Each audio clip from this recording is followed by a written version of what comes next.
به کی رفته؟ چه کار کنم؟ غذای بیمارستان خیلی بد بود. تازه دلم خیلی واسهتون تنگ شده. ما خیلی دلمون برای تنگ شد پسرم. به خونه خوش اومدی.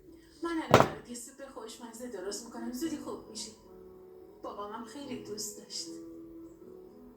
از هر انگشتش یه هنر میکنه.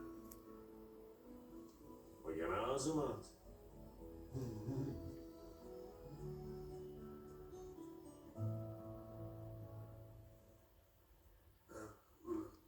خوبه. کامپیوتر بازی چه خوبه.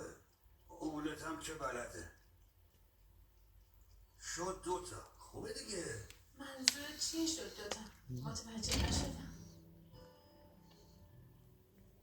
مثل یه دختر با میدونم مافیا رو کنید دست بزن توش. اینجا دست بزن توش. زیبا. بیا جلو بیا جلو. باشه دیگه. بچه شما نباید خیلی سر پا بدید. باید استراحت کنید. آره عزیزم، برو توش. دست بزن توش. بریم بالا استراحت. دخترم منو که تو هم بیا.